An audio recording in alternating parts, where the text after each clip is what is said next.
What's up, guys?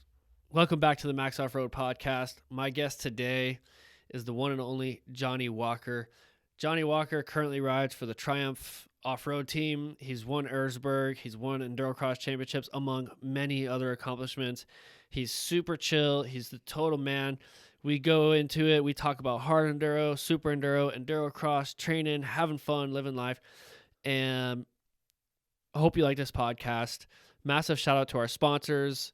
Bulletproof Designs has been with the podcast since day one. Massive shout out to them. High quality, build aluminum protective parts for your dirt bike. Wrench less, ride more. Bulletproof Designs. Slavens Racing, they've been a supporter as well.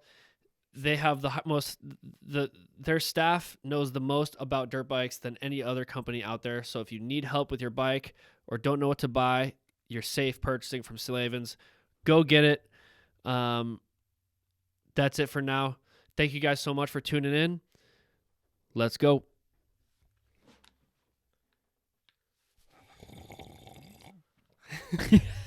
English ASMR. Hey, did you see that video I sent you or that I posted on my story? Yeah, I love that dude. Have you want some? Yeah, I love him. You've probably seen that a few times, huh? He took Tyson Fury took him to one of his... That very guy? Yeah, and he comes out... he comes out and he's walking down. He's like, "You want some?" No and, way. Yeah, I'll have to show you. It's funny. I wonder what the actual setting was with that whole deal. I'd love to have seen it. That's full English football. Yeah, and it was good because I watched your vlog, and then you were like playing with with Tristan and Colton a little bit, like just winding them up. Yeah, winding them up a little bit. Well, Jonny Walker's in the studio. Jonny, thank you so much for coming by. You're welcome. Anytime. Beautiful. It's been fun having you local here, dude. Been awesome getting to ride and train with you. It's always nice having other people to ride with at the track. And I don't know, we were just talking about that guy, the Colton and Tristan thing, and on your vlog, you're like jumping back and forth. You got some moves on you. I could tell by the way you're moving your feet. I'm like, oh, he's been in a few. I'm from England. We had a few scraps back in the day. We don't have guns in that there, so you have to have a proper fight. But it's been a while. Stay away from it now. Stay away from it now. It's probably a good idea.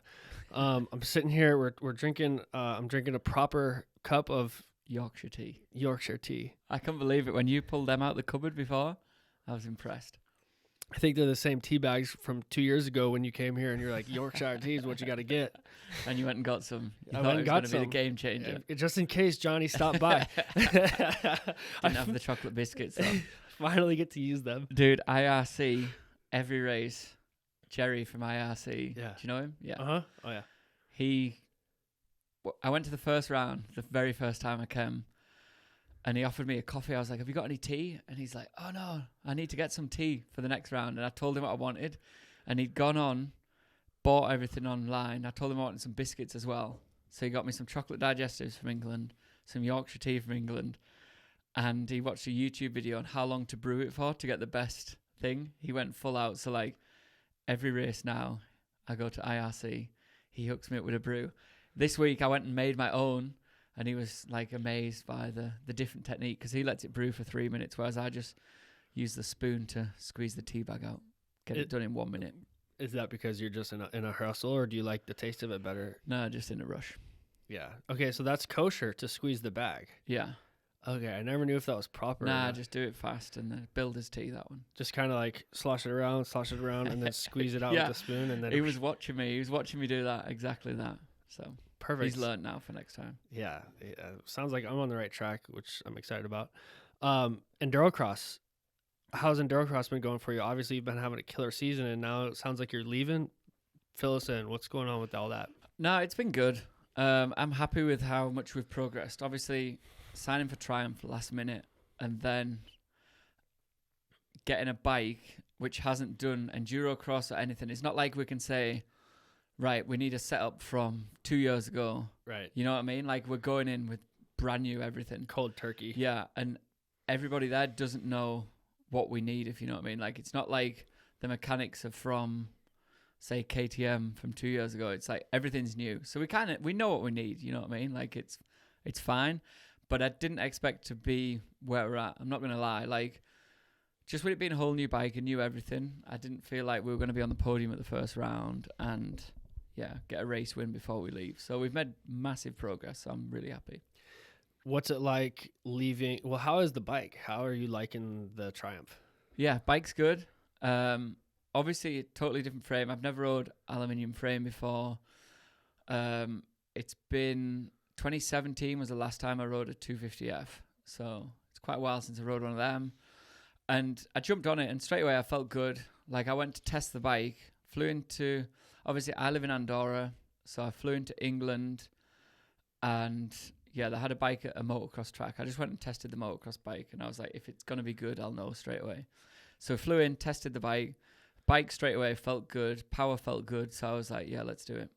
So from there, every time, I didn't actually have a bike at home. So every time I wanted to ride, I flew to England. I flew into Birmingham where Triumph is. And then they just met me at the track. So actually this week, is the first time, because my mechanic's gone home, I've actually worked on the bike on my own. So it's actually quite cool to actually do something because I've done nothing. I've literally flown in. I've had a mechanic every time, so it's been sweet. That's nice. Sounds like they're taking good care of you. It's been amazing.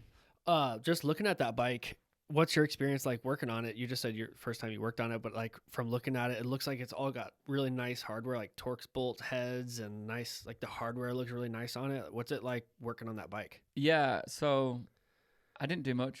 I changed the moves so for the stuff. So I took the wheel out. That was pretty much it. But the first day, like I'm used to coming in and tightening every bolt, you know what I mean? Whereas I haven't had to do it on this. It's been brilliant. So we've just been riding, doing some motos. The quality's really good on the bike. I'm super happy with like the quality of everything. I can't say we've lost a bolt yet or anything. So I'm really happy with how it's been. Killer. And when you ride the aluminum frame compared to a steel frame, what do you notice? Or is the bike different enough to the point where you don't know if it's a steel frame that you're feeling? And how would you compare that? Because like I always think it's so hilarious when I see like regular people will be like, oh dude, steel frame, I just can't get used to that. It's like, whatever, bro, you can't notice anything, just ride it.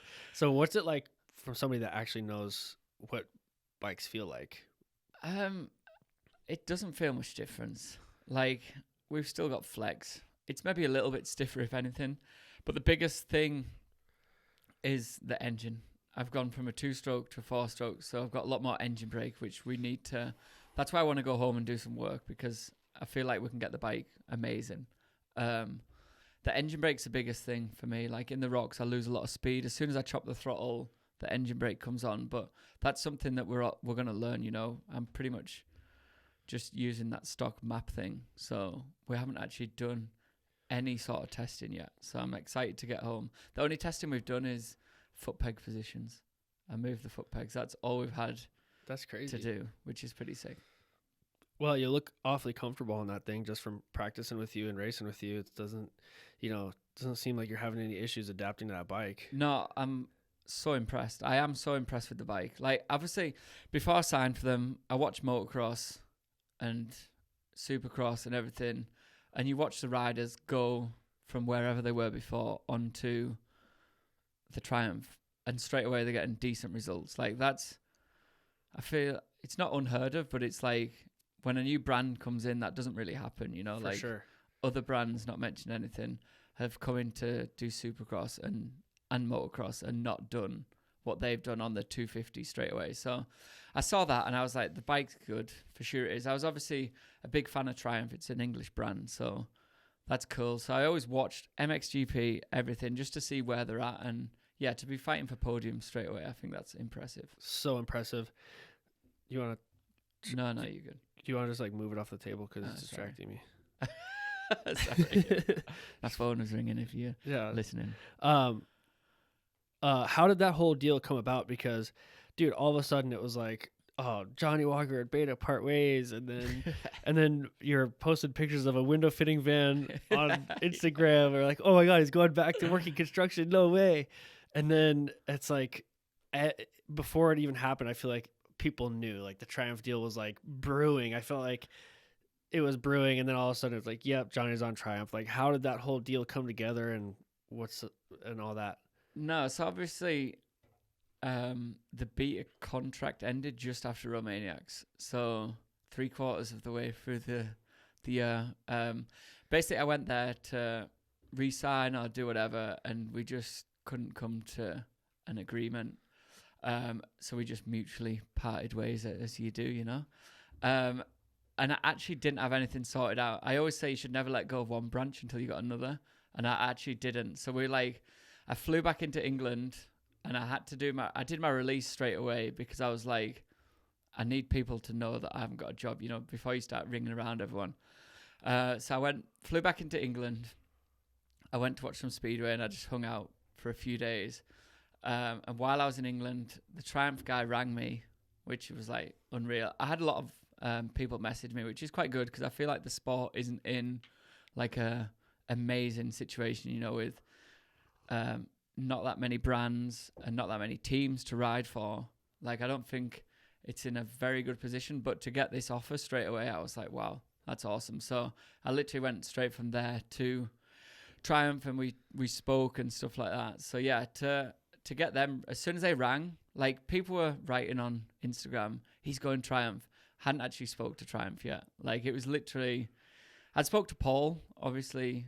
He's running everything, so he's English, and I've raced against him back in the day. I did my first 6 days ISG in 2011, and that was his last one. He's done loads. So I've obviously known him and raced against him for years. So got the offer to go and test the bikes. I did, and then just straight away I was like, yeah, let's do it. The whole Paul thing seems like a good fit for him as well. For those that don't know, Paul Edmondson is like a very accomplished off-road motorcycle racer. He raced GNCCs. He races World Enduros, like, really accomplished guy. Having him on your team has probably been a big part of like why you've been able to get the bike where it is and stuff like that. How is it working with him? Yeah, it's been good because he's got so many years experience. He's rode bikes like years ago, you know, like when it was difficult to set a bike up. So he's learned a lot, if you know what I mean. So having just him in your corner, even as a rider, you know, like, it's good to have him at the track. He can say, this bit looks faster, it's slower, whatever, you know what I mean? So it's always good to have someone, but then also the feedback. Yeah, like, I can come back in, I can say, oh, the bike feels like it's doing this. He's like, right, we need to do this. So it is good to have someone like that in your corner, whereas I feel like I haven't had that the last few years. So I'm taking full advantage of having him in the corner. Like, they've gone home. He didn't come to the last round because he went home to start getting engines ready. So our main focus now is SuperEnduro. So we're halfway through, just over halfway through the EnduroCross season. What are you in, third in points? Second in points, and you're leaving. You're not going to finish the season here. It's yeah. So the plan was. What's it like for you to do that? It's hard. Like, I do want to do it, and I don't want to do it. You know what I mean? So coming here was like a big thing with Triumph. I was like, we need to go and race EnduroCross, and Ian was like, no chance. We have no time. It's literally, I think it was 4 weeks from where we were. So I was like, right, well, there was a race in the UK just before I came out in Newcastle, Indoor Enduro Champions. So there was like me, there was Holcomb there. There was a few good, like, really good riders from World Enduro. Brad Freeman was there. Yeah. Taddy was there. So I was like, right, well, let's focus. We'll get ready for that one.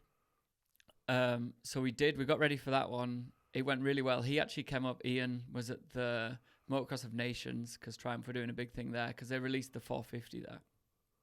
And then on the Friday night, he flew back to Newcastle from where the Nations was to come and watch the race. So I knew it was like quite a big thing for him to come and watch. Was pretty awesome.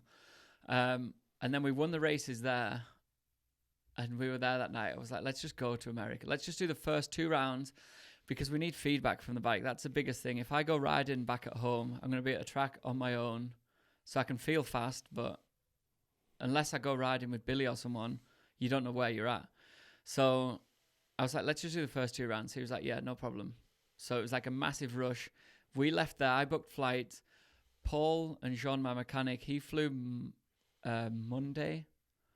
Arrived there Monday, and then they set off Tuesday, and it was 27 hours drive for them. They just drove non-stop to get to the first round, which was full commitment. We went second there. We learnt a lot with the bike there. They drove from Georgia? Yes. So that's 27. Is it from Georgia to I don't know. Colorado? I think that's Brutal. what it was. Yeah, it was long. They didn't stop. They just did it in one. And then we got to the first round, and straight away we were like, we've got like work to do. I really struggled suspension wise. I didn't feel comfortable, but like that race in Newcastle, I was fine. So it was like, I went there, I was like, I need stiffer suspension, I need this. And then I did that, and then it was the total opposite way of where we needed to go. Round 2 was the week after I think we came here, we did 2 days riding together, didn't we? Yeah. Got feeling more comfortable on the bike, and then went to the next race. My lap times were good, but I ended up 3rd. Whereas the first race I ended up 2nd, but I was like 2 or 3 seconds a lap slower than a lot of other people on the track. I just raced pretty good.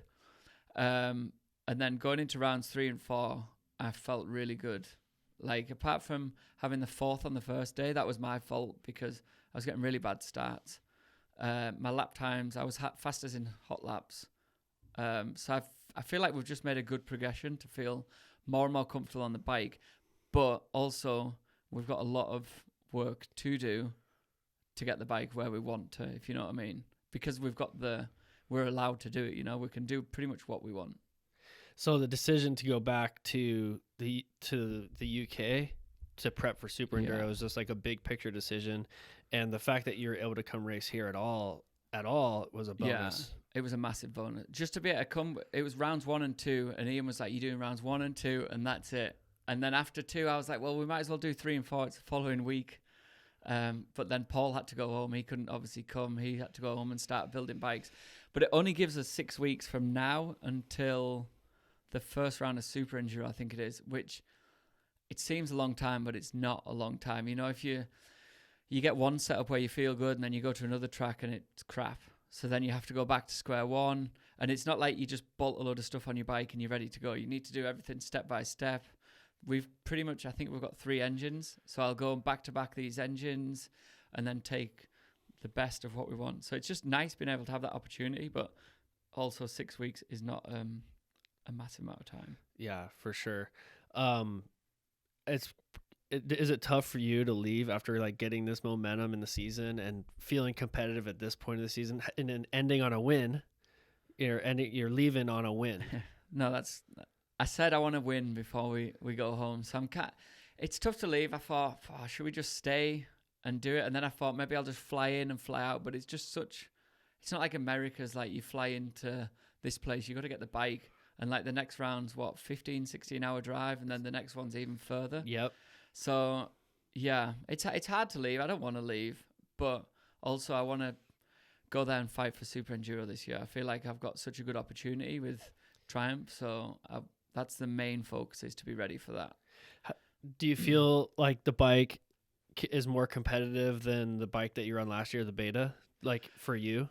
Nah, I don't want to take anything away from them because it's a very good bike, but the opportunity's a lot better for me. You know, having support. A solid team around you. Yeah, the bike's really good. I'm so impressed with the bike, and it's light. Like, we're 103 kilograms now. That's for a stock bike, which I don't know what the bike is I was on before or other bikes, but I think it's one of the lightest on the market. So we can obviously do a lot more to make it lighter. And lightweight I feel like lightweight in EnduroCross is a huge advantage. I mean, for any type of racing, but especially EnduroCross when you're lifting the bike around corners. And on a 250, we need as much power as we can get out there, especially because everyone's on a 350. So yeah, I'm impressed with how it's gone, and I'm super happy. What's your take on the whole Tristan Colton scrapping thing? That was good. I'm so happy to see it. Dude, I was so upset that I wasn't in the mix on the first night. Like, literally, I was 12th off the start in race 1. And I was like, I wanted to be in the mix with them boys because they're on fire, right? Tristan's riding good. Colton's riding really good, you know, for how I'm not saying he's not rode good the last few years, but he's riding really good now. He's smooth. He's fast in between everything. So I just wanted to be in the mix and battle with them. And like, I feel like we all respect each other's races. Obviously them two, both Americans, both want to win. I try not to get in the fight with them. I try not to get in a fight with anyone. I try and just do my own thing, because I feel like once you get in a fight with someone, then you're like, the rest of the series, you're like, just mess yourself up trying to T-bone someone when you don't really need the thing. Whereas them boys, I feel like they were looking behind a lot and stuff, you know, like looking for each other. Obviously, Tristan's in control of the championship now, so he just needs to not say ride around, because you can't just ride around here. It's almost harder. I feel like leading a championship would make it harder to do what you need to do. No, I think he's comfortable. I think he's in a good position. He's got, I don't know how many points lead over Colton. And obviously I won that last one. Colton was third, so that's a big point shift for him. Yeah, Colton is riding good. What do you think of the actual move when Colton cut over on Tristan before the finish line? Do you see the video that Endurotainment posted? No, but I've seen the videos. I don't know. It's a difficult one. Obviously, you're going to close the door. I don't think he meant a cross jump as like he did. You know what I mean? I guess he came across thinking that Tristan was going to check up on the takeoff and not go for it. But Tristan isn't going to do that. If he thinks he's going to be able to pass, he's going to go for it. So it's a difficult one. It's 50-50, I feel like. It's not, no one's to blame, really. I loved afterwards the goggle throw-in. I know. That was classic. And then Colton coming back. It's brilliant. It's good. It's what we need. It's what we need. They got loads of views. The next moto, Ryder came up to me, was like, Uncle Max, how about we just get in a fight this next one and just like make it fun? I'm like, bro, I'm so down. I'm riding like shit anyway. I'm back here in 8th place anyway. Let's do it. Dude, you know the difference here, like from what we have back in Europe? I feel like if I get a bad start back in Europe, you're going to come through to second. If you get a bad start here, you're like I'm 12th, but it's so hard to pass. Everyone's on a good level out here, you know? Like, it showed in the first 4 rounds, we were all split by like 2 seconds. How many riders is it? 14? Or is it 16 riders? Oh, 16. 16 riders. So we're all split by like 2 seconds. I know. So to come through the pack is ridiculous. Whereas I feel like back in SuperEnduro in Europe, like you split by like 5 seconds kind of thing. So there's quite a big gap and it's a bit easier to come through. Whereas you pass someone here for 13th position, so you're dead last, you come through, you pass the guy for 13th, he just T-bones you in the next corner. Yeah. They're so aggressive. I know. I remember like last year at the first round, I was battling with Cody for like 8th position on the first moto. I was like, bro, what am I going to have to do this year? This is brutal. But do you think it's different at the Super Enduros in Europe because of the track design? Yeah, I feel like the tracks are more technical. Like we get a lot more rutted track, you know. So there's more lines, or more lines. I feel, but I feel like everyone's a good rider out here. Like everyone rides, everyone practices, everyone's pretty much full time. I feel like we have in pretty much the whole of Europe, we have one track. We're building another one at the moment. Dominic's got his own track, but he's the only one that rides that. That's in Poland. It's going to be covered in snow soon. So everyone comes to the one track in Girona, which is, God, some of them have to drive from Poland. So it's like a 15-hour drive. So they don't even bother, you know. They've all got their own little tracks, but nobody's got like a decent track. Whereas here, you know, we can go to California ride. There's 2 tracks there, whatever. You can go to Idaho.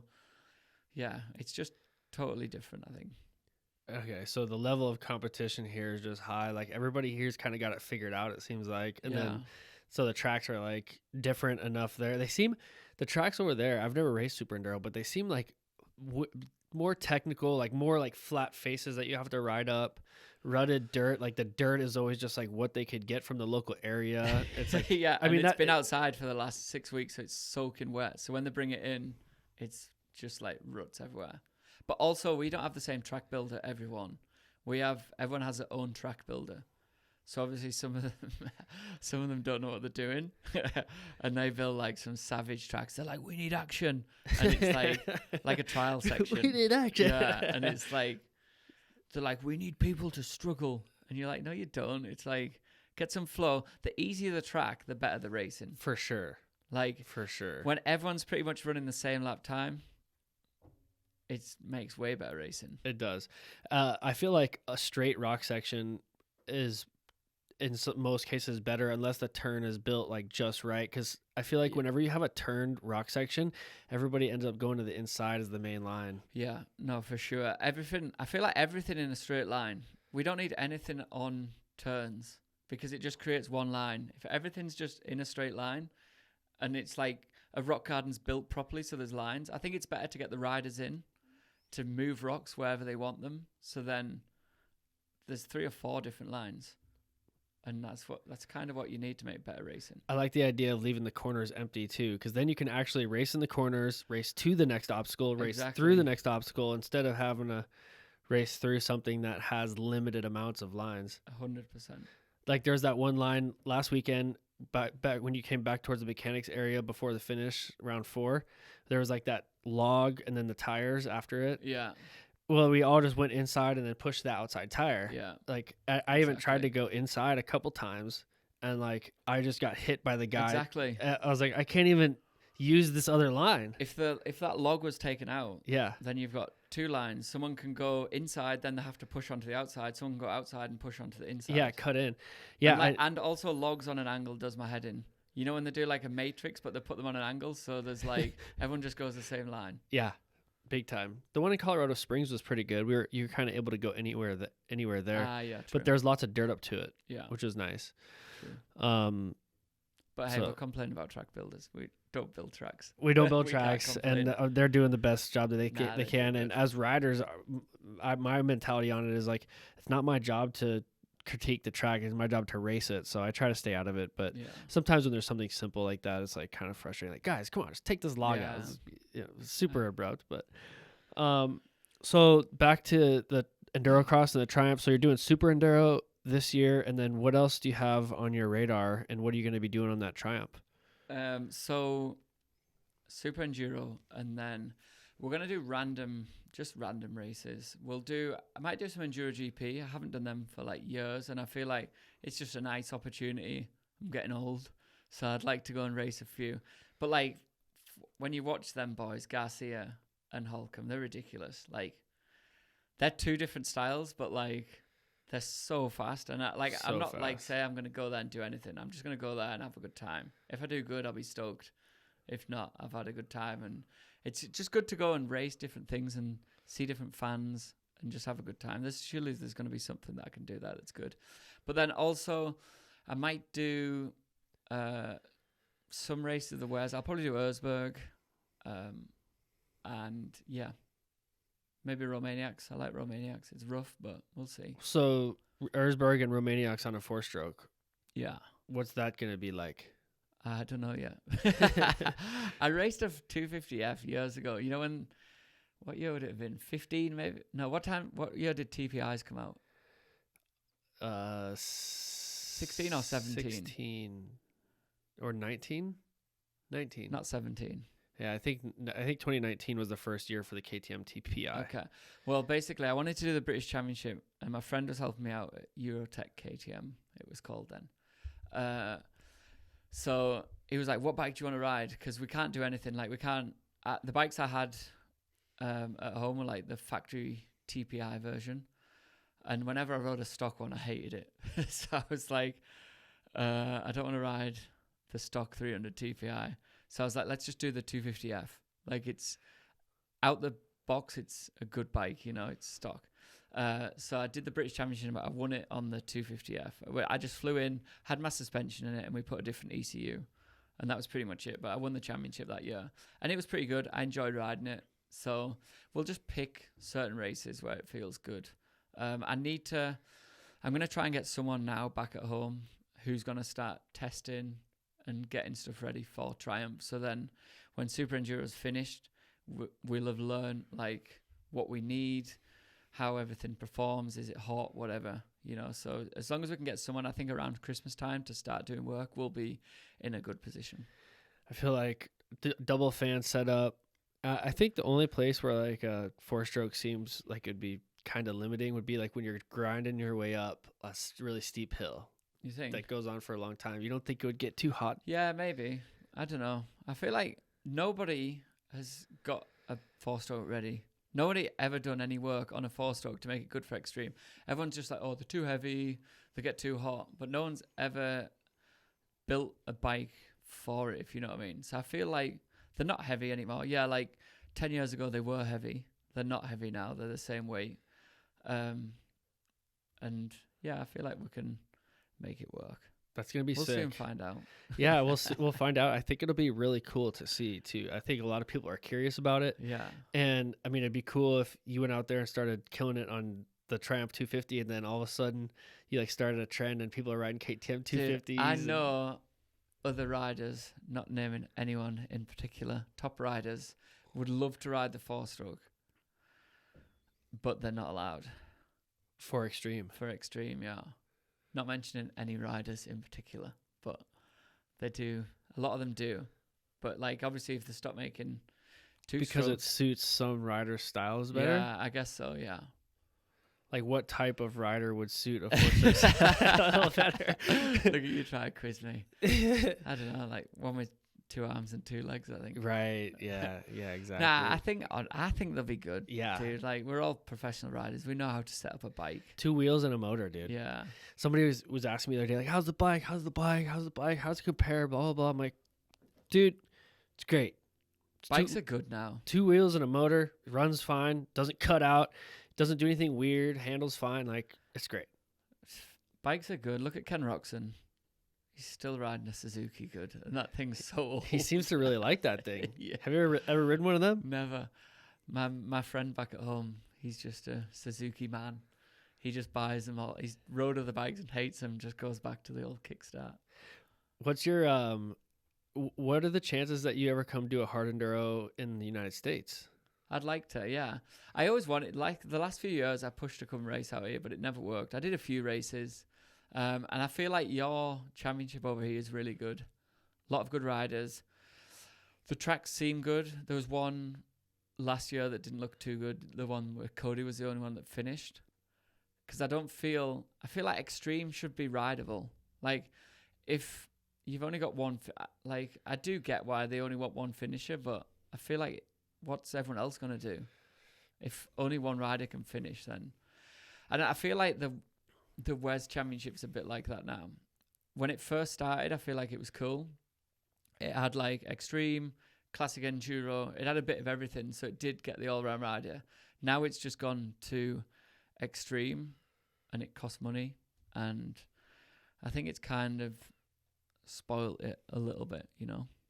Yeah, it seems like from the perspective of wanting one finisher, I guess what they're going to get is like big publicity from it because that's like never happened before or whatever. Or they like went just hard enough so that only one guy could finish. And I guess that's it looks cool in the media. You get a lot of views of it or whatever. But in terms of like making it a good experience and fun, it's not really doing that. You know what I mean? And Exactly. I think if you go too hard for too long, then the sport will kind of like die off because it's like, bro, Yeah, no too one's going to want to extreme. do it. No, I don't want to do it. Like, I don't want to show up. You're $3,000. Like Colton has says, you're $3,000 in the hole before the first bottleneck. And, Yeah. and you don't want to be out there. I don't honestly, like, for me, I don't really want to be out there for 6 hours. Nah. I want to go have fun. You want to go there, race, do, like, yeah, get it technical, but I don't feel like a lot of the races now, you just push your bike. Like, you go there to ride your bike, not to push it. If the top 10 riders have to push up a hill, then what's the point? Like, no one stands a chance then. Well, and if you watch like the old 90s videos from the World Enduro Championships and stuff, a lot of those are basically hard enduros. Yeah. You know what I mean? So all we're really trying, I think the hard enduros should just be like old hair scramble races or old enduro, like 90s style, just like bring back just like the raw difficulty of it. Like, it doesn't have to be killer and stuff like that. But that's another reason why I'm a big fan of like a short course style hard enduro. Have you seen the Page Grinding Stone hard enduro? Yes, I did. I watched it, yeah. What Cause does that spark your interest is at it all? a big lap? How long's a lap there? So there's a qualifier on Saturday, and then the lap, the main loop lap is like, I don't know, probably 4 or 5 miles, 7 miles. How long does it take to ride? How many laps did those guys do last year? I forget how many laps they did. Oh, really? But it's So like what, like a 20-minute lap? Or? 20. No, See. probably more than that. Right. Probably more like 30 or 40. Yeah, I think them races are good because fans can get around. They can see the track. Like we do at the British Championship's quite good back at home. We do the first round, which is usually at Tong, and there's thousands of people go to that because it's difficult for like everyone because it's wet and it's muddy, but it's all rideable, and everyone can go there, get stuck in, see some action, pull some people up hills. There's thousands of people who go to that one, and that's in January time, and I feel like that's what a lot of races should be like all rideable. For sure. Like, yeah, the odd pushing little bits, but when you're actually like, you might as well just take all your gears out your bike and ride around in first at some of the races now. Because they're just too gnarly. Yeah.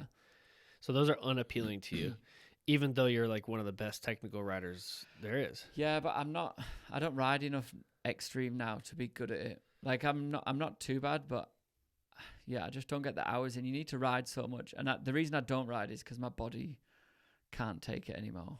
Like, I would say 10 or 12 years of riding SuperEnduro and extreme.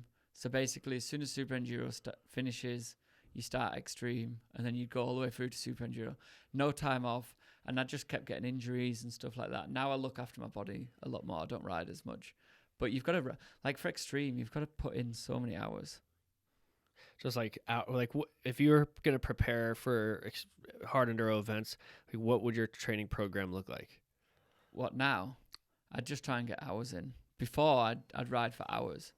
I would go 3-hour days, like 3 days a week. Yeah, I'd go and do like 2-hour motos and stuff like that constantly, and like just not stop riding for that time. And then I think back in the day, I'd have 4 rides a week. I'd do like motocross one day, then I would do enduro sprints, then I would do like a 2-hour moto, and then my final day of the week would be like a really long 4 or 5 hour ride.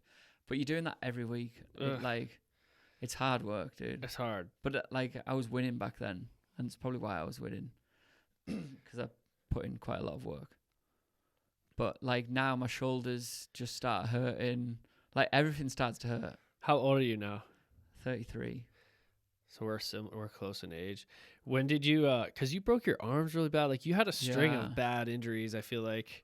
Yeah, and I'd come back and I wasn't fully fit, and then I'd get injured again. I re-broke my leg at Romaniacs, and yeah, but it is what it is, and it's part of the sport. I had a good run early on where I didn't really get injured at all, so now I don't put myself in that position to go there and get injured. It's different when you're younger, and like everyone used to say, "Oh, you'll feel it when you get older," but you do actually feel it. I know. People say that. I'm like, I don't know. Yeah, whatever. Yeah. Loser.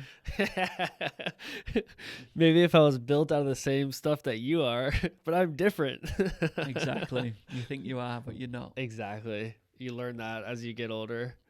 That's what's nice about like just racing EnduroCross, though, is it's a little bit like, I feel like I personally added longevity to my career when I switched to just racing EnduroCross only, because I just wasn't beating my brains in racing all the time. It's pretty brutal. Like, you're hitting obstacles hard, but you're not getting the hours like you would when you're doing extreme. And that's why I've kind of gone now just to doing more SuperEnduro, EnduroCross. It's still, yes, if I do both of them, you're still doing racing for 6 months, 7 months. You know what I mean? It's still a lot. At least you get a bit of time off to focus on other things. For sure. What's your opinion on the state of the World Hard Enduro Championship? I know you mentioned it a little bit, but like, obviously Manny's killing it out front. It sounds like he just got jacked up. I don't know. What's your take? Do you think that it's harder on your body, that's why he got jacked up? And like, also, what's your overall opinion on the entirety of the series? Like, how is it looking? What are the venues like? The turnouts? How is it for the common person that wants to show up and race? Yeah, I think it's good. Like, it's not in the best place, but like, some of the races are really good, and I don't feel like it costs the organizers a lot. I know that. Like, I don't know how much it is. I'm sure it's close to like 40,000 for an organizer to be a part of that championship, and then they've got to try and make money from there, you know, on entries and stuff like that. And I don't know. I feel like everything should just be a standalone race. It's cool to have a championship. Manny's obviously killing it, and he's riding so good. He's solid, and I think there's only really Billy who can beat him. That's good enough to beat him. So And he I just think it just did. needs to change a bit. Yeah, he did it the weekend, which is good. And he's just come back from a long time off. He's an animal. But I don't know. Like, I stopped doing them because it was costing me so much. Like, the first year when I signed with Beta, or Beta if you're American and you're listening, the first year I signed, I did SuperEnduro, I did EnduroCross, I paid a mechanic. I probably spent maybe 120,000 euros that year, so I don't know what that is in dollars. But that's paying my mechanic, paying for everything. It was ridiculous. And I was like, you got to be a part of the championship. You've got to get there. Some of the races are 5 days long, so you've got to get there even further before then. So it's like, it just cost me so much. I was like, I get nothing from it. I was just like, I'll just do SuperEnduro from now on because it was costing me that much. I felt bad for my sponsors. Obviously, Liat's my main sponsor and they're unreal. But it's nice that they stood by me when I said I didn't really want to do extreme races. Yeah, I mean, they probably don't. There's only so much that they can get out of it anyway. I feel like having an indoor event is like great for media and content. You get as much content there as you need anyway. Yeah, no, definitely. But yeah, if you want to go on to talk about Manny, Oh yeah, he's killing it. He's riding so good. I don't think he rides loads, but I think he obviously knows what he's doing when he does go riding. He might ride more than we know because nobody really knows what he's up to. He lives in Germany and we live in Andorra, so it's quite far away. Like, me and Billy ride together pretty much all the time. Like, if he's going riding, we'll go riding together because he lives like just down the road. But yeah, Manny's he's solid. Like, he doesn't make many mistakes. He knows what he's doing. He's raced these you wouldn't believe it, but he's probably been racing as long as me. He started racing when he was 14 or 15. I remember him at Sea to Sky and stuff like that because I was teammates with his dad. holy. And so I was like, I don't know how old he is, but yeah, I'd have been 18 probably. So yeah, he'd have been like, I'd be like 5 years older than him. So he was there then. So he's been racing them for that long. So he's been around. He knows what he's doing. He's been to all the races. Well, then having your dad. Yeah, dude. He knows what he's doing. Them two have got the moose drilling and cutting down to an absolute T. You never see him with like the wrong moose or tire setup. He's got it dialed. Really? Yeah. He's at every race. His dad comes to every race. Yeah, I think he's pretty much his mechanic. And he's a good guy to... Yeah, so he's been around even longer than me, so they know what they're doing. He seems like dialed in. Him and Tristan had a really good battle this year at Tennessee Knockout. Who? Manny and Tristan. Okay, yeah. And I was really... I Was it only them two, or was there anyone else in the mix? and pretty much them too. Okay. They were out front. Yeah. They were out front. I mean, Tristan wants to win that event so bad. Tristan's pretty savage dude, man. Yeah. He's He pretty is. unique character. You know what I mean? If you spend some time with him, it's like you never know what you're gonna get from him. Yeah. But and I love it. It's great. But him and Manny are both pretty deadly on the 300. I'd Yeah. say. Yeah, they've both got it dialed. And like, I understand why Tristan doesn't go to Europe to race. You know, he did that year pretty much racing. It's so hard to fly in, race on a random bike because they're probably not on the same bike. I can't. They'll just, you know what I mean? No, they're not. I talked to him about it. He said that he would show up and the bike was different, the fuel was different, Yeah. the mechanics were different. And dude, if you set up if you go buy two Beta 300s or two gas 350s or whatever you buy and you set two of them up identical, it's still hard to get even those to feel the same. Yeah. Two of the same bikes. So I can only imagine what it's like going to another country. Yeah. And when you know the races, it makes it easier. So he's going to fly in, not know what he's doing, like not know the races. It's pretty tough. Doesn't Manny ride the Erzberg riding area a lot? Like, doesn't he live like pretty close to there? Yeah, he's only a few hours away. I don't know how much riding he'll do there. I can imagine he does a little bit. He's probably there every day. You can go. So like the 2 weeks before or 1 week before Erzberg, they open it up for guide. I think it's open all year actually for guided tours. But the 2 weeks before Erzberg, you book on these tours. It's like they're fully booked all the time. And you get there and everyone's there. Billy's there, Manny's there, the Sherco guys are there. Everyone's there who's trying, to win. And it's like the best week of riding. We all ride together.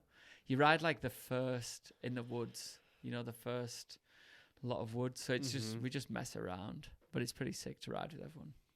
That place is pretty much perfect for hard enduro, huh? Yeah. It's like the big exposed hills and then the forested sections. It's slick there. I raced it in 2017 and it was brutal. Is that the only time you've done it? Yeah. Where did you get to? I got through Carl's Diner. Oh, nice. And that was it. I broke a water pump cover in Carl's Diner and I finished, and that bike wouldn't give up. Really? Yeah, no. What were you on? I was on a Beta 300. Really? Yeah, it loved it. It almost ran better. It just loved those rocks, dude. Just give me more. It was hard, dude. That was really, really tough race. Really?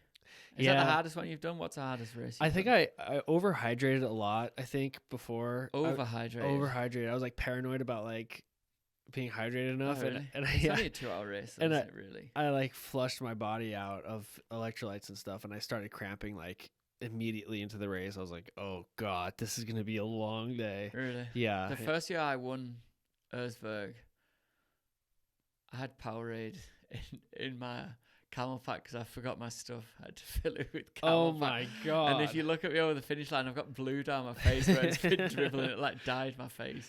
You must have had the power that day if you I won was it. just on fire. When everything goes well, it was just one of those days. Nothing went wrong.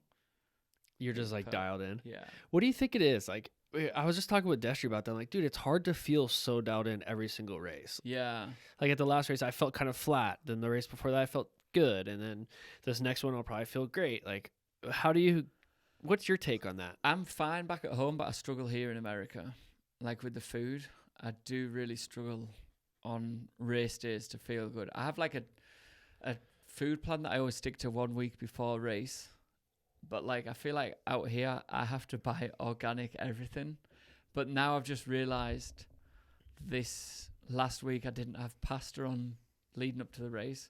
Whereas the weeks before I've been having pasta and it's been ruining me. Oh. My stomach's been so bad. Pasta. So yeah, organic pasta as well. It's just so different. The food's so different out here. Whereas back at home, I'm good. I don't have an issue. What if you like? I buy my pasta from Italy. Like where I go to like really? the Sprout. I go to Sprouts. Yeah, and I'll have. Yeah, but I don't think it's actually from Italy. It's probably just a label. Well, it says probably Italian pasta. Ooh, I'll have that one. Well, it says like made in Italy. It's like an authentic it's brand. definitely that then. Yeah. Well, how do you feel? It was in the soup that I made. It was nice. Okay, I'm still good so far. All right, that's good Bad news. stomach yet. It is hard to get your nutrition dialed in. I mean, our food here is just garbage. What's it like in Europe? Is just like the overall food there better, you think? Yeah. I didn't realize till the first year I came out. Like, I used to love coming to America and eating food. And then after 2 weeks, I hadn't pooped for about 2 weeks. I was so bunged up with the food. And I was like, right, we need to take this more seriously. So someone was like, oh yeah, you need to buy organic everything here because the food's full of pesticides and all that stuff. Which dude. It pretty much is.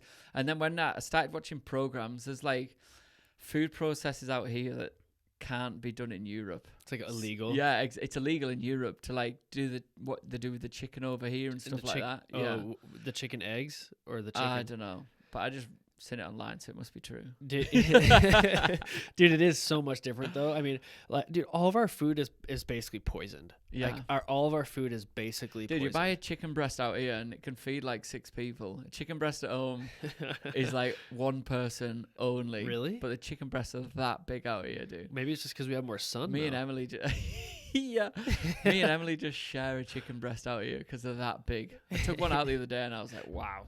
Yeah, they're big like ass chicken. Like they're like this big. Yeah, huge. So like that's huge for a chicken. Yeah. Yeah, an organic chicken. What Like, is it like, organic?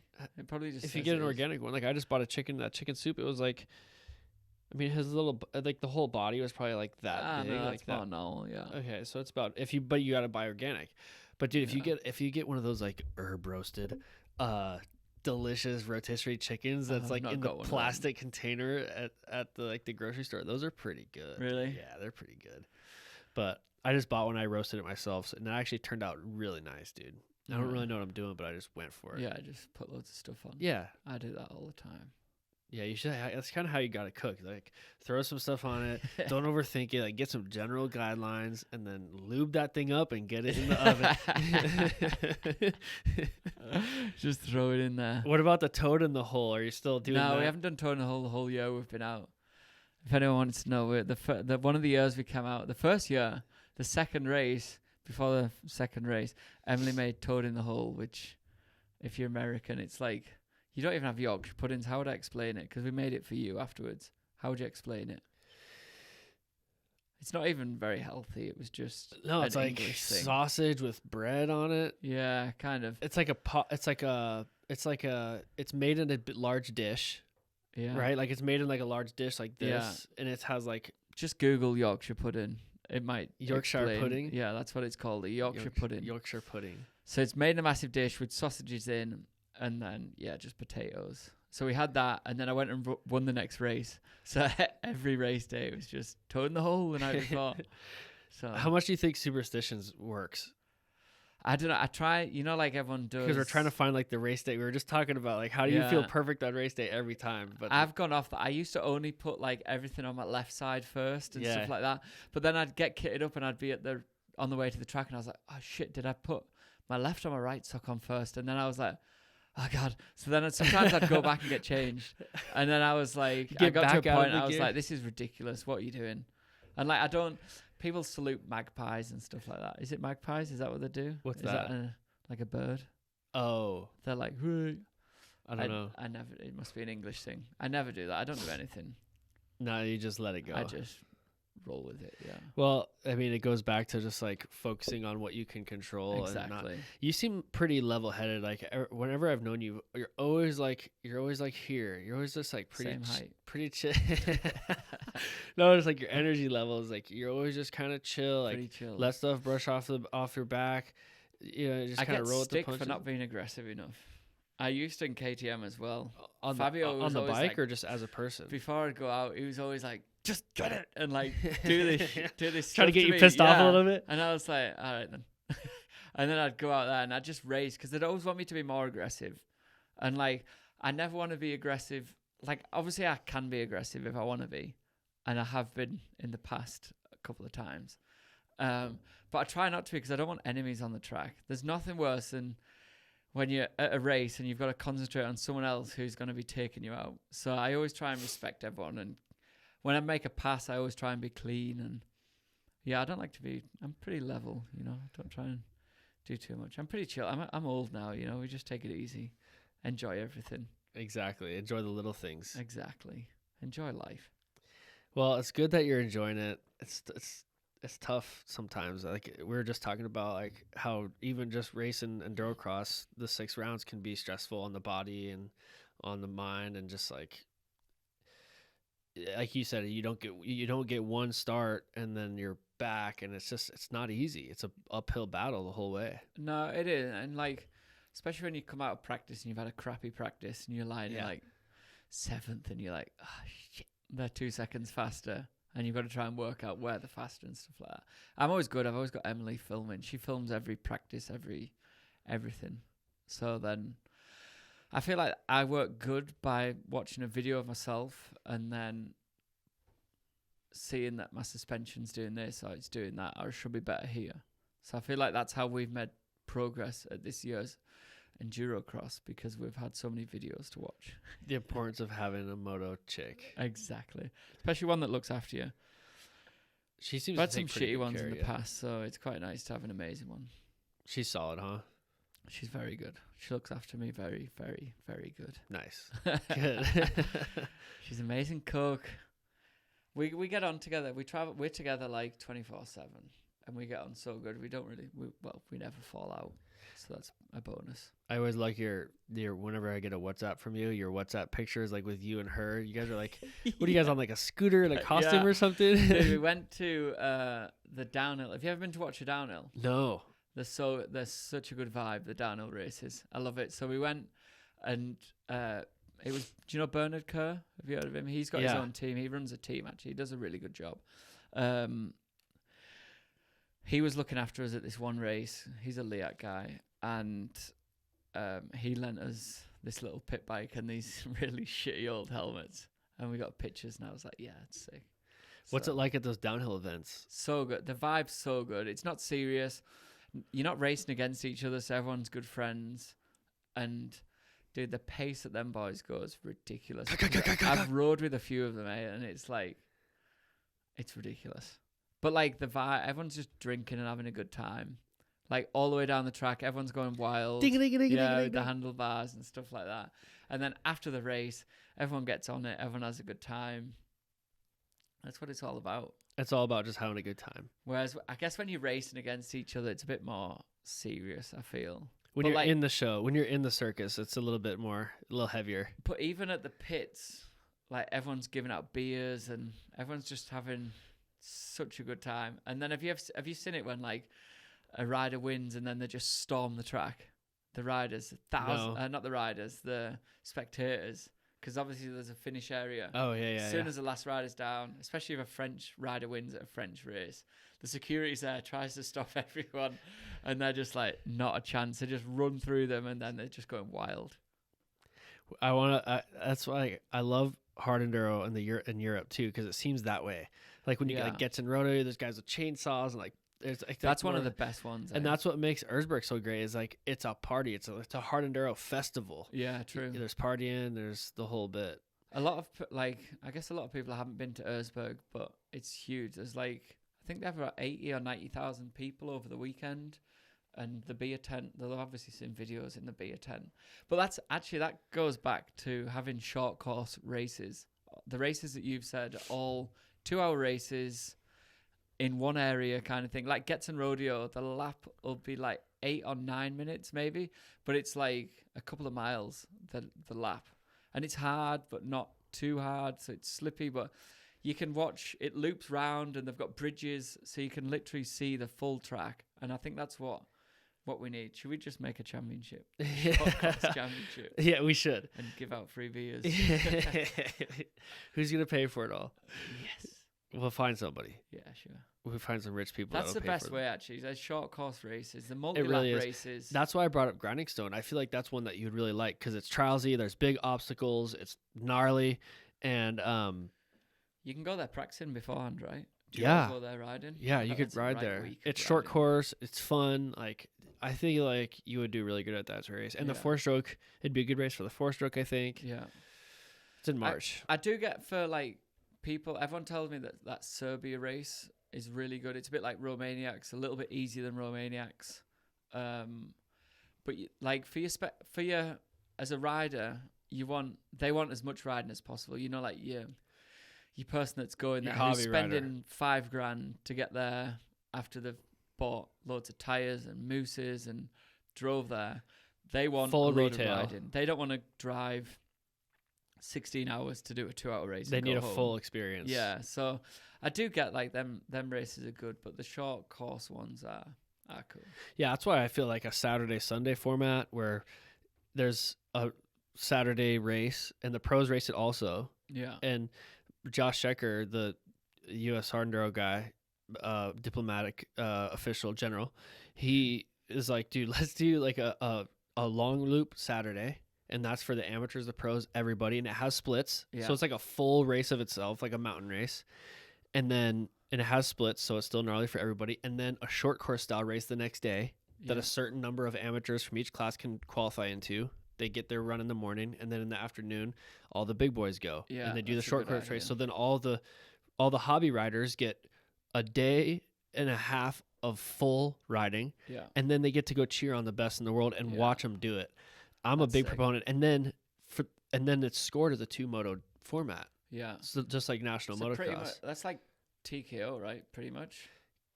You've got a big lap. You do pretty much a lot of racing at TKO. There's quite a lot of racing. Yeah, pretty much. TKO's got it pretty figured out. It's a good venue for it. I like that main race. It's only 30 minutes long, right? Yeah, is that what it is? I think so. But like that's when you get racing. That's when you get everyone giving it the big. Yeah, because nobody's waiting till 2 hours and 15 minutes in to drop the hammer. Yeah, everybody's like, "This is the hammer. Yeah, we're dropping it now." True. Right. I'm gonna make a championship now. just come race the US Hard Enduros. That's what we're doing. That's what we're trying to do. Yeah, I will. I'll be back. But you know how it is. Like dealing with, we deal with different promoters and the AMA, and there's different, it's not as simple as just like, Yeah. and then some days we only have one day at a venue. So the whole Saturday, Sunday thing is out the window. So it's not as easy.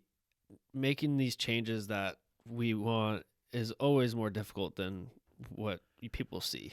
Yeah, no, for sure. I know it's not difficult to put a race on. I know it can't be easy to build a track either, because riders complain, but until you actually build one yourself, I bet you've got no idea. Totally. And I wouldn't know how to build a track. You can figure it out. Like, yeah, I would, but like... Do you ever drive any equipment? No, never. Just a That's window? why I want a Bobcat. Were you actually going to go back to window fitting? Yeah. What else am I going to do?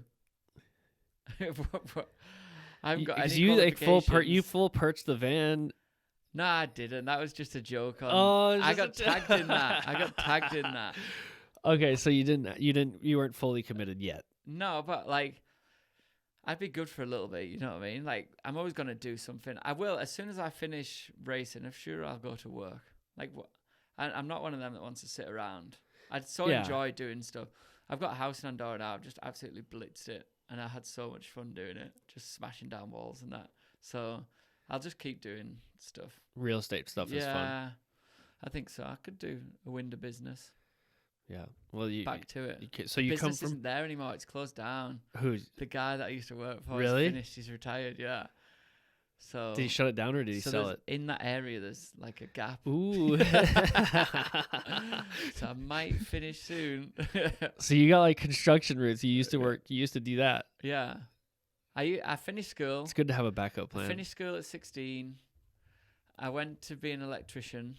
So I did 8 months as an electrician, and then I got kicked off my course because I didn't really go that much. And then I just went into fitting windows and then, yeah, I just rode all the time. My boss was so good. I finished work. Well, he'd pick me up from my house at 8 o'clock. Sometimes we'd finish at like 2 o'clock. So it was never... Obviously, in winter in England, it gets dark at 4 or 5 o'clock. In the summer, it's better, but he always wanted to go home because he had kids. So it was pretty perfect. I'd get the afternoon off. We'd finish at 2 o'clock because there was no point taking out another window in a house. And because it's not like here. You know how here you've got wooden houses? Well, I don't know if all of America's like that. But we've got like stone buildings. So like taking out windows sometimes would take forever in like a really old building. So... That's probably why they're still up. They're probably like 350-year-old buildings. Yeah, they are. And we used to do gutters, like putting plastic gutters on houses. I remember doing that, dude, in the rain and the water. Like you'd be working above your head all the time, and the water would just come down off the roof into your sleeve, run out your legs. So I didn't want to rush back to doing that shit anymore. That's brutal. I remember doing that all the time. It's funny how those little moments like that make an impression on you and they motivate you. Like I remember Taylor Robert was telling me one time that he like went, one of his dad's contractor buddies was owning an electrical business, and he went to help this guy for a day. And he's like, I spun wire nuts all day and I had a blister on my thumb, and I was like, I am never doing that again. And then he became like one of the best dirt bikers ever. It's like, bro, okay, so you can't deal with a blister on your thumb, but you can do 10 times the work of that and have 10 times more injuries to become a world champion motorcycle racer. Okay, yeah, that makes sense. I think it's good to go to work. It's so good. Like, it makes you realize, not that I don't want to do this, but like it motivates you. Totally. You're there. You've got so much time to think about it when you're at work. So it is good. And it's like, it kind of builds in some confidence in yourself, where it's like, when the dirt bike thing stops or doesn't work out, or when this train stops rolling, I can always go back to work in construction. Yeah, you've always got your hands. You can go and do some bit of work. Exactly. A few windows to fit. Exactly. I enjoyed it, dude. We were always on different building sites and stuff, so it was just funny more than anything. Like, it was just such a laugh. And that's you miss that when you're not there, When I go home now, I do go to work sometimes. Like, if we go back to England, I will ask the boys if they need a hand. Really? So then I can go and help. Just to stay grounded. Because all my friends have pretty much built their own businesses kind of thing. So when I do go home, I do ask if, there's get $50 a day for doing a day's work. Keep you I'm grounded. happy, yeah. Remind you where you came from a little Yeah. bit. Remotivate you. But I'm happy. I don't ride every day, so like you get bored when you don't do anything. I only ride once or twice a week at the moment. Yeah, I'm pretty light on the riding too. Got to look after yourself. You gotta look after yourself. And I found that like for me, because I'm coaching and then doing other stuff, if it's just like all dirt bikes all the time and I'm riding every day, like I kind of like tap into a resource too much, and it's like now I gotta wait for this thing to refill. I don't want to like extort my passion like that. Mm-hmm. You know what I mean? I want to keep it fun and stay enjoying it and keep my longevity. Exactly. If you're just pounding motos every day, like it must be hard for the supercross riders and motocross riders, because them boys are absolutely on it. No wonder they retire at 26, 27. Bro, it's respectable. Yeah. Just Savage. go moto every day. Yeah. Day after day after Same jump every time. Step on, step off. Yep. Yeah, it's And that's pretty why sick. those guys are so good, is because they're just riding similar tracks all day, day in, day out. Did you see that video of Tomac wheeling the whoops the other day? That That was sick. Yeah, I went to watch the Nations. I was so impressed with Tomac. Like Nations was unreal. To You watch. went to Nations? Yeah, I did that race on the Saturday night, and then we flew at 6:00 in the morning. So I was up at 4:00 straight to the Nations. Oh. Dude, how good are those guys? Unreal. Dude, watching Jet, I've never seen Jet ride. I'm a massive fan of Jet Lawrence. I know a lot of people hate him, but his riding is ridiculous.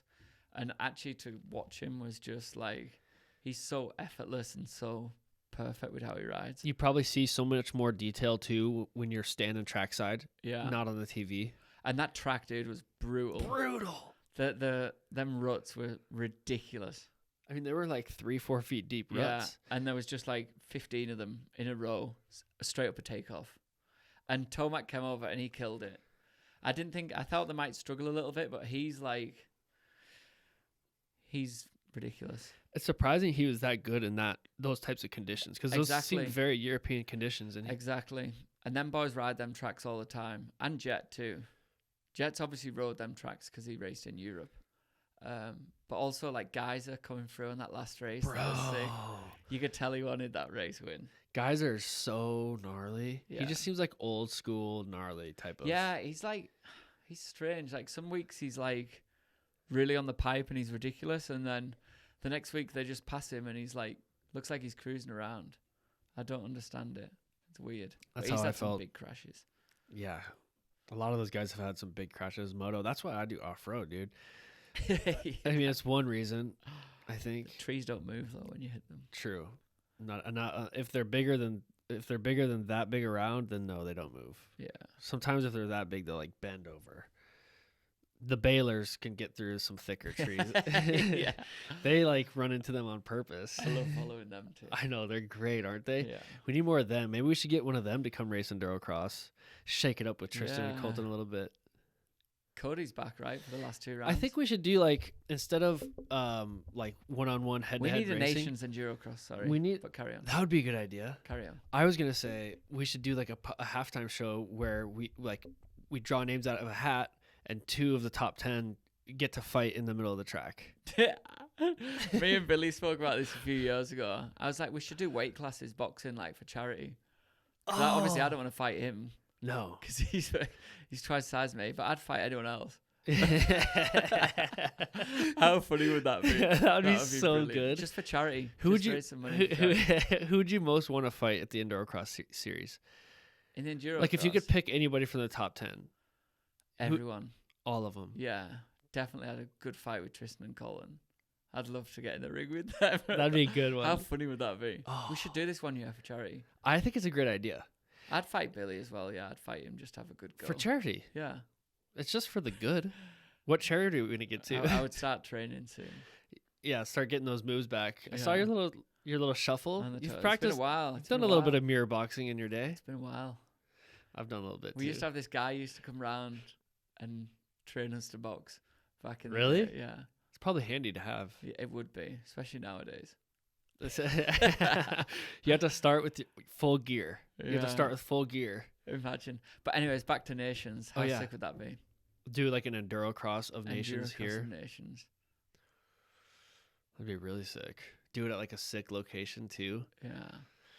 I feel like Poland is the place to go for it Really? because they sell out there every year. And they're like 20. It was like I heard it's like 20,000 people there. 14 there, that one. 20,000's in Budapest. So Poland's always sold out. We've got 2 there this year because it's always sold out, which is cool. But imagine that. 3 riders from each country. Bro, I bet there is some tatty fans walking around there.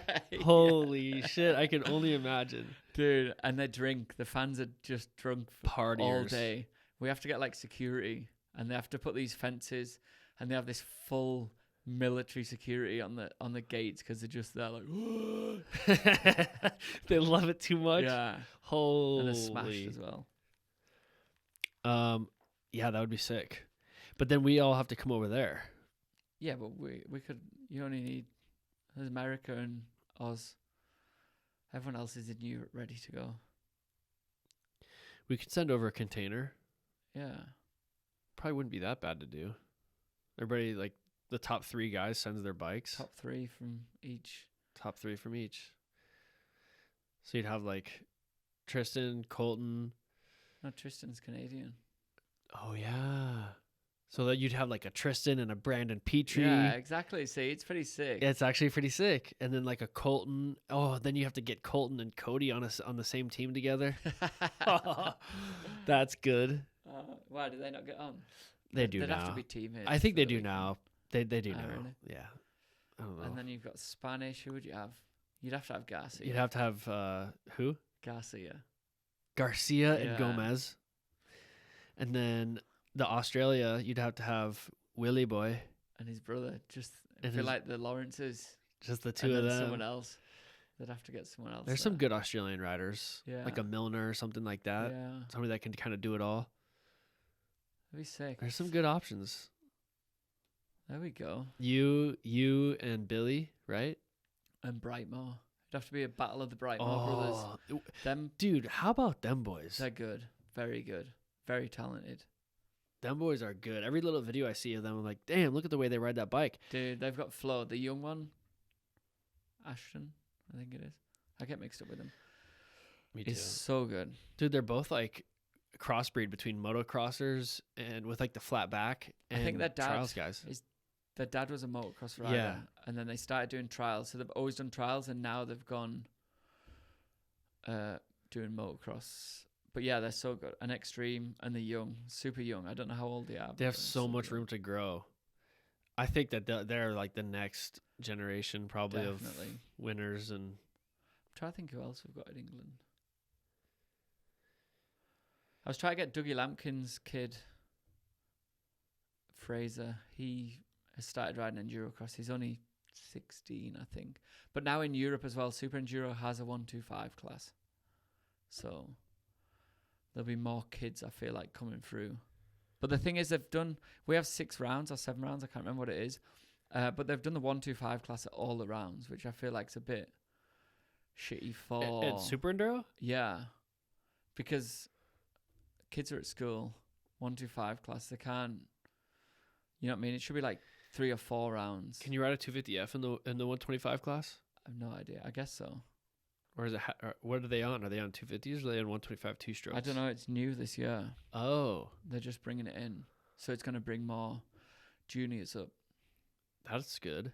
It's very good. I think that's the hardest part about hard enduro and EnduroCross is like the sport is really, you can't just get a bike and start riding hard enduro, yeah. right? Like hard enduro was born from riders like yourself that trail riding was boring and they wanted more challenge, and then you challenge yourself with more and more difficult things. So you have to develop into being a hard enduro rider. Yeah. You don't just start being a hard enduro rider, and you have to practice and all that stuff. And the guys that are good, like you and Cody, like a lot of these guys are older guys, so it takes a long time to get as good as you need to get to be like world level champion. You know, and Manny, you said that he got a really early start, so it takes a long time. So you got to start developing these kids from like a young age to get them to be really, really good. Literally in Europe, we only have Wade, who didn't come from trials, and Kabachiev. They're the 2 that didn't come. Everyone else has come from trials pretty much. Manny did more just hard enduro the whole time, but he's good at trials. Yeah, I bet that they were riding a lot of trials. Him Yeah. and his dad teaching him all the trials techniques. I can imagine His having dad a was dad. very good at trials. Yeah, Very good. I could imagine having a dad like that that's just obsessed with the sport as well and just is so technical and good himself. Could coach you just to become a monster. Dude, my dad had me. My dad trained me, and he used to tell me we'd go to like these big competitions, and he'd be like, "Yep, I won this one," and then we'd get there and I'd win it or something like that. And then on the way home, he'd like, "I didn't really. I just told you that I did." He did that so many times. He said that he won events. Yeah, But just to, your like- dad rode, right? yeah, but like figure of eights, that was it really. What's that? Little 8 circles, turn eights. Oh, That figure was pretty eights. much it, yeah. When I was a kid, he used to have me going in and out of. We have, like here we call them wind bushes, like a spiky bush, but like a cactus.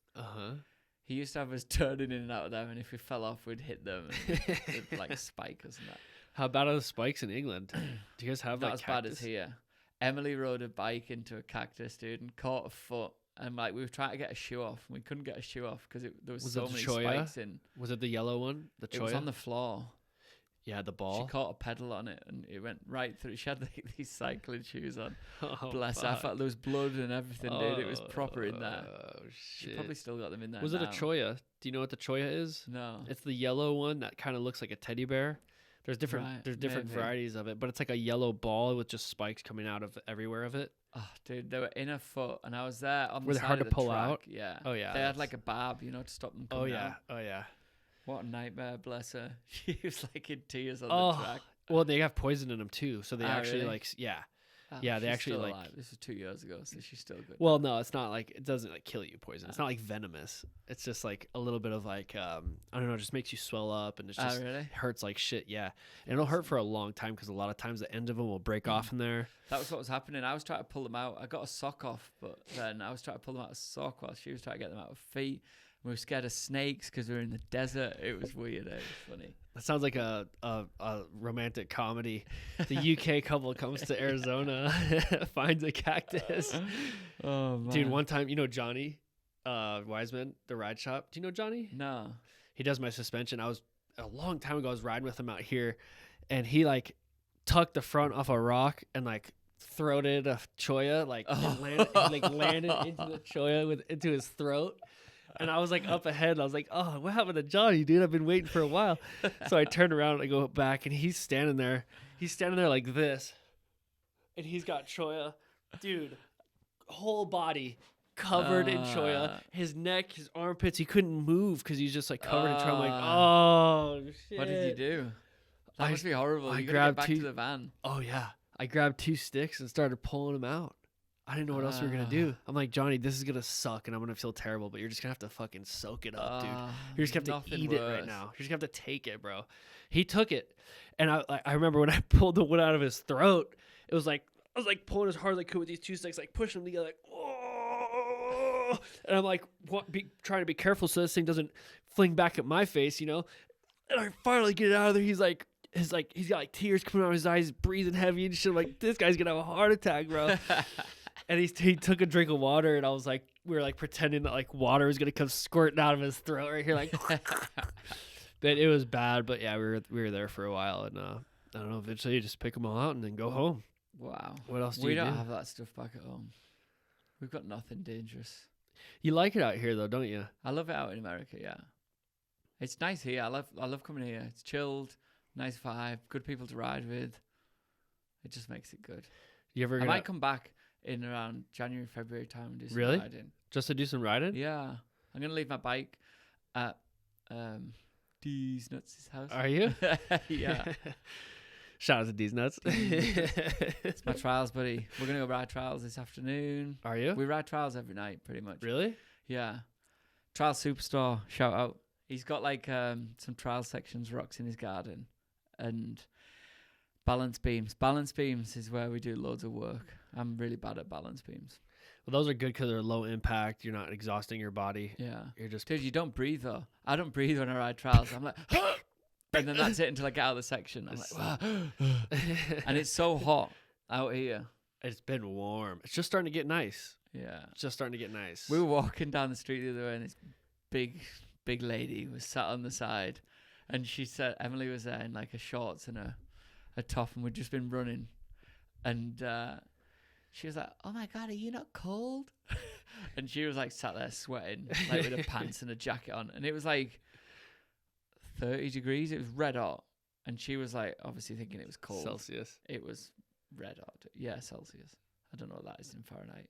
Dude, But it was Arizona hot. people are built different. Like my neighbor, Yeah, this for kid, sure. this kid Brock, he's like, yeah, dude, I just love the heat. I'm like, all right, yeah, for sure. Like it's nice that it's warm, but what about when it's like 110 or like 112 and it's just like the sun's beating down? Like you like that?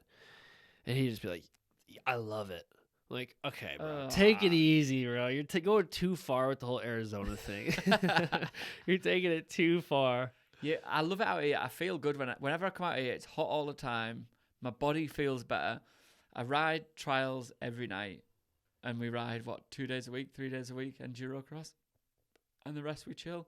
We go and do escape rooms. Me and Emily like doing escape rooms. We went 2 years ago when we came out. We went and did one, and we loved it. So then we just go and do these random escape rooms. Is it fun? I've never done it before. You've never done it? No. Yeah, it's fun. It's super random, and then we go and play golf and just mess around. Really. Playing golf's fun. Yeah.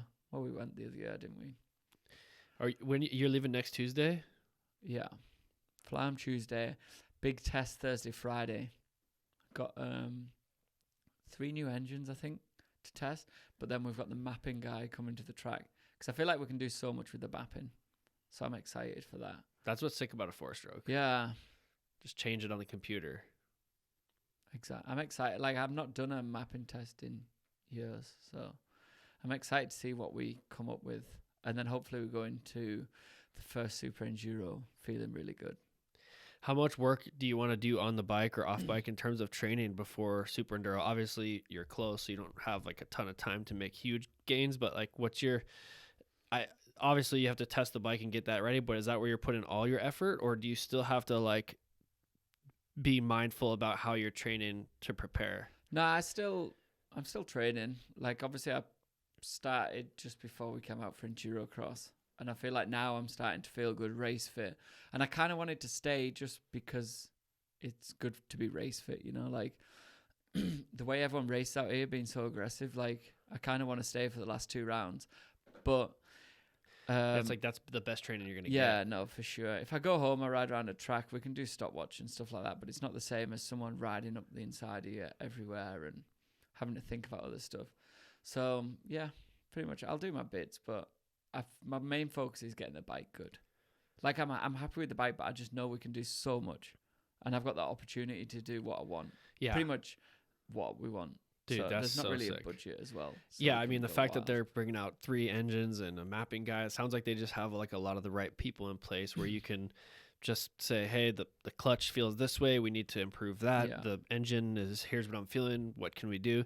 And everybody's just like down to do it. Having a team behind you like that is so huge. It is as well. And the guy that's coming out, the mapping guy, he's the one that does the production bike. So the production bike is coming out the middle of next year, I think. That's what I've heard. So he's doing what we learn at the track. He will also take and do it on the production bike. So it's pretty good that way. Direct feedback. Yeah. So you're actually doing R&D with the manufacturer itself. Yeah. That's probably one of the big reasons why they hired you. Maybe not. Well, I feel like that was a big loss on Beta's part. I don't know the details of it, but you know, if I was Beta, I feel like I would be like, what's it going to take to keep you on this motorcycle? Yeah, especially I feel because they've got such a good bike for extreme. Yeah. And SuperEnduro. But hey, one man's loss is another man's gain. Yeah, I got bumped up to the factory team. Yeah, I ain't complaining. I'm loving life. Good. It was cool. Triumph. It's like, I don't know how true of a story it is, but the guy that owns Triumph was like, he went to buy the land that the factory was on. The factory was closed down. This is like 30 years ago. And then he went there and his first bike was a Triumph. He's like, he does real estate, the guy that owns Triumph. I don't know how far away from the story this is. And he got there, loved Triumph. That was his first bike. So he got the Triumph factory back up and running, got bikes going out, and they've just done sick. Like the Bonneville, all the bikes that they do is just like they're a nice brand, if you know what I mean. Like it's a cool gentleman's brand. Yes. So it's pretty sweet. It's so fitting for the gentleman Jonny Walker, isn't it? It's cool to be a part of it. Honestly, like I feel like all the clothing, like everything, the team wear, we're all in black with like a nice yellow racing logo. It's just sick. It's so tight. Yeah. It's proper. It seems very fitting for you. And they invited me, and I went there, and they took me. They've got a museum there, so you can actually go there. They've got a cafe on the side of the factory, and then they've got a big museum with all these bikes that they've won championships on. Because I didn't realize how much into racing they are. I think it's Moto 2. All the bikes are Triumph. Like there's obviously MotoGP, Moto 2, Moto 3. I think it's Moto 2. Is all Triumph bikes. So every team goes there.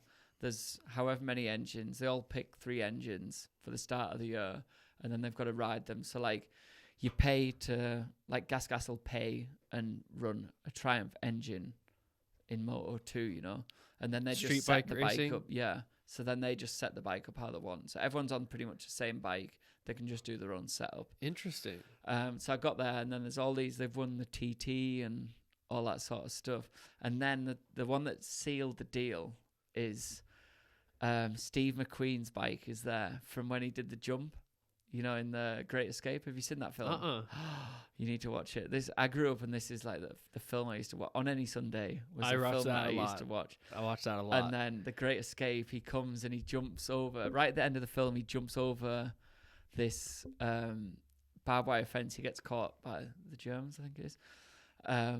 But he does it. He actually did this. He didn't actually do the jump. Someone else did the jump for him. But he rode the bike and stuff like that. And that bike's there, and it's like, do not sit on this bike, and it's got these ribbons around it.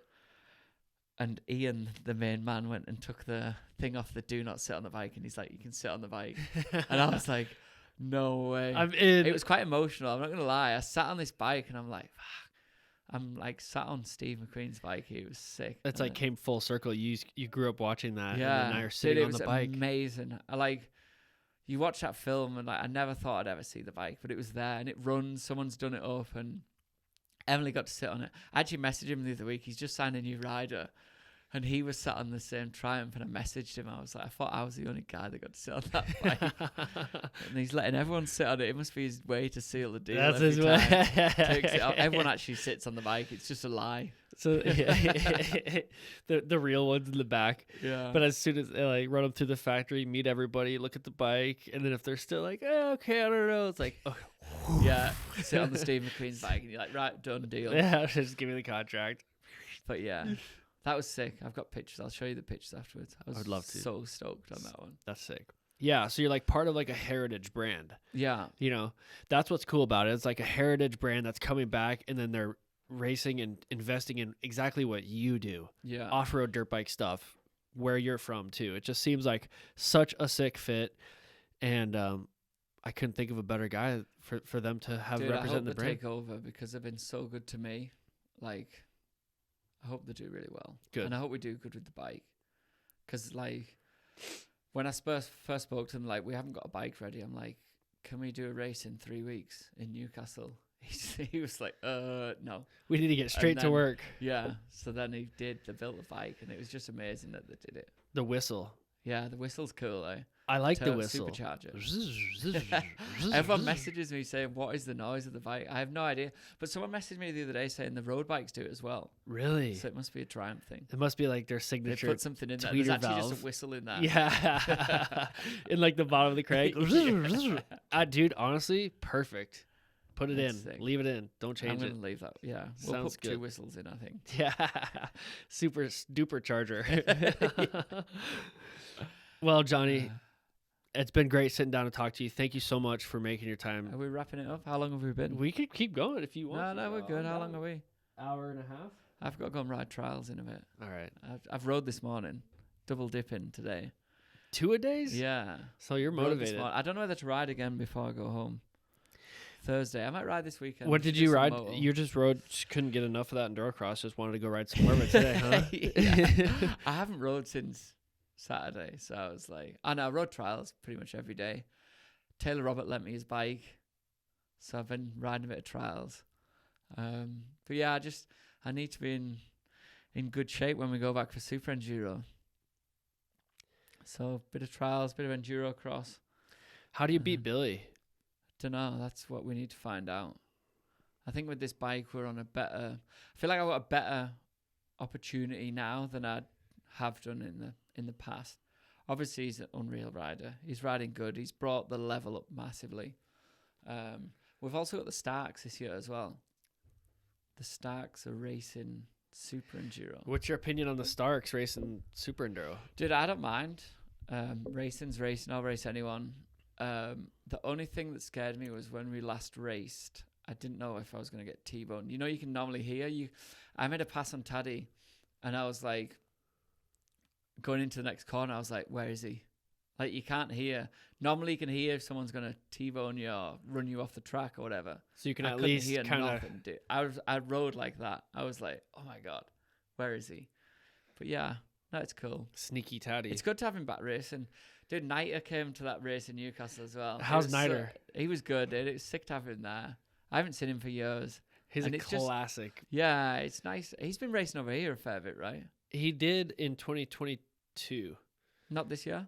I think he did. I feel like he did some enduros or something. He did a few things over here. I haven't seen him, but yeah, he did some regular enduros in Pennsylvania and shit like that, I think. Right. Yeah. Because he rides for some guy over here. Yeah, the CCC Manhattan Classic Car Club. Yeah.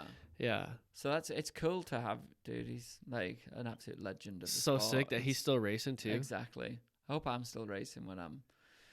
What is he, 6? I'm joking. Nah, what is he, 40? I don't know. What about Graham? He's got to be deep into his 40s. Graham just finished on the podium at Sea to Sky. What is he? He's got to be 50. Does he even eat healthy? He must do, dude. Like, how is he still going? He must. Maybe he's the guy that's actually built different. You know what I mean? Yeah. No, Billy's definitely that guy that's built different. He's an absolute unit. He's a unit. But Graham's an animal, dude. Like, how does he do it? When I was racing 10 years ago, I was like, I'd always used to tell my friends, I was like, this is Graham's last year, for sure. And like 10, 12 years later, he's still going. He's still there every race. Now he's got like a team of random riders. It's unreal. What's equally as impressive as his riding is his desire to still be there racing. Yeah, dude. Like, don't you want to like chill? Don't you want to spend some time with your family? Like, I mean, if you're happy, you're happy. But, bro, still at it? That's a long time. That's dude. so savage. He must just love it. I mean, he's been professional. Yeah, he turned professional when he was a kid, so 16, and he's 50 now. That's a long ass career. Do you think that he's in a position where he could retire if he wanted to? Yeah, I'm pretty sure. I feel like a lot of riders are now. I might be wrong, but I feel like a lot of riders have been clever with the money, like Colton. I don't know about Cody. I guess he has, and I feel like my era's done pretty good. We were in it at a good time when we had good contracts back then. Not like ridiculous contracts, but I've always done pretty good. I'm trying to hang on to it as much as I can. I've always been tight. It's hard not to be when you grew up fitting windows. Dude, making $50 I went for a day. stage. As soon as I turned pro, I was like, thought I was a big cheese buying like expensive stuff, and I was like, now I'm like the total opposite. You got a couple watches, don't you? A couple sick watches. No, I remember going to like shops and buying shoes, and I went in and these shoes. I was with my mate Adam. We flew to Paris, and like I buy Crocs now because they're like cheap, and I buy Vans trainers because they're like $50 for trainers. Whereas these shoes were like $1,000 or $1,200 for these trainers. And I got there and I was like, I don't know what colour. I'll just get both. Like, because I didn't know what colour. So then I just blew money there. And then I blew money on shit like the first 2 years because I wasn't used to making money because I was making like £250 a week when I was fitting windows. And then, believe it or not, the first 2 years of my racing, I was still full-time work fitting windows. Even though I signed my KTM contract, I stayed fitting windows because I was still getting good results. I wasn't going to ride anymore. So I did 2 full years because I didn't know how long my contract was going to last. So I'd go and I'd probably make more on a bonus on a good race result weekend than I would all year when I was fitting windows. So then after like 2 years, I was like, right, I'm gonna concentrate more on riding, because my dad was always like, you never know what's gonna happen. You know, your career can't last forever. You've always got to have a job. So then, like that first 2 years, I just stayed fitting windows, 250 quid a week, but then I could do it in bonus on a weekend, which was pretty cool. That's so hilarious. So then I thought I was like a millionaire. So then I was buying expensive shit, cars, idiot. But that's how you learn. It is. Yeah, I learned my lesson. That's how you learn. You blow a little bit of money, you lose some money, then you regain. You realize like, what? Wait. What am I doing? Yeah. And now you're like, okay, let's save some more. You learn the value of the dollar as you get older. Plus, like your risk, you can't afford to lose as much money the further you are into your life. No, for sure. When you want to have kids, you've got to look after them. Exactly. Which I'd love to have kids. So. Is that in the works? Are you guys gonna do that whole deal? It's always in the works. No. Practice until you get it right. I don't know. Like, when is a good time? I don't know, That's bro. the thing. I'd love to have kids. I can't wait to have kids. Do I want to be racing when I have kids? I don't know. Yeah, that's the thing. That's a big. I mean, it'd be just like lifestyle wise, like traveling around and stuff. It's hard. It's hard. Yeah, I feel like we've got it good now. Me and Emily, we cruise around. We have a good time. And I don't know whether it'll stop us doing what we're doing. So. We'll just hang on that a little bit longer. I can't wait. I like it. Good man, Johnny. Should we wrap it up? Yeah, let's wrap it up. Go and ride some trials. Let's do it. My man, thanks again so much for coming into the studio today. Best of luck to you. You're welcome. I hope you enjoyed it. I hope everyone enjoyed it listening to it. Yeah. I hope it wasn't too boring. Yeah, we'll I get see. stick for being boring. People tune into my vlogs and they comment, God, this man gets more boring the more I watch it. Are you serious? Yeah. Damn, we got some haters out there. It's quite good. So I keep just doing the same stuff. And they still watch it, I think. I guess not everything is for everybody, I guess. Yeah. But anyways, no, thanks for having me. Yeah. We'll do the same. If I come back in January, February time, might come back in March. Dude. Do some riding. And definitely hit me up, keep me posted, and then that Grinding Stone race is in March. If you're going to be in town, that would be sick to have you come out for that. Yeah, a couple hours. 4 hours from here. Get the old Triumph. We can get you hooked up with whatever you need. Get the old Triumph, come out, do a little racing. We'll do some filming. We'll make it worth it. Sweet. Right. Something to shoot for. Best of luck to you. Go kill it in Super Enduro. We will. And have fun in your travels. And all good, brother. Cheers, bro. Cheers, mate.